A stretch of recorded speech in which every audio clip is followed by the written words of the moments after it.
Hello and welcome. I'm Dane, and on this short video we're going to be exploring the question, are you highly sensitive? Perhaps the best way to understand this question is to consider your hand. Since it's been this way from birth, how would you know whether this hand is more or less sensitive than anyone else's? The best way to determine that is by noticing the way you relate to your hand as opposed to the average person. For example, if your hand was twice as sensitive to pain and pleasure as the average person, you would tend to place a higher value on hand massages, which would be pleasurable, and be unusually cautious when it came to touching sharp objects, rough textures, firm handshakes, because those would be quite uncomfortable for you. Similarly, in any other area, how would you know whether red is something you experience more intensely than another person? It's by noticing the degree of response. Sensitivity is something that exists as an infinite continuum and shows up in different areas for different people and in different levels for different people. One of the ways that you can discover sensitivity, we've talked about looking for differences, one of those is in the area of control. Are you an unusually controlling person, and is that across the board or in certain areas? Now occasionally this is simply a adaptive learned behavior, but in most cases control takes a lot of work, and so if you're unusually controlling, what it suggests is that from your perspective it's more important to you to control certain things than the average person. Are you more reactive? If my hand is twice as sensitive because it's sunburned than normal, if someone gives it a good firm squeeze, I'm going to be very reactive in a way that if it's functioning as I've grown used to it, I don't have particularly sensitive hands, a firm handshake is not going to be painful. Are you misunderstood? When you have a sunburned hand, and people can see that, they apologize and understand when they cause you unusual pain. But if you are highly sensitive as an emotional person, nobody knows that.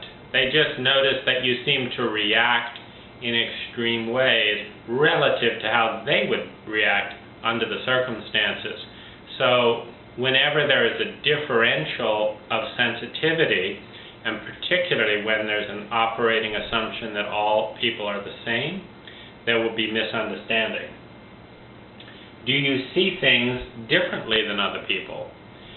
If I happen to pick up on thought waves that are coming my way that nobody else can see, I'm going to respond differently with those thought pattern informations than if I didn't have them. In that same way, I'm likely to respond differently than other people, and so have a different perspective. So each of these are clues that you're probably in an environment in which you are more or less sensitive than someone else. Do you freeze up?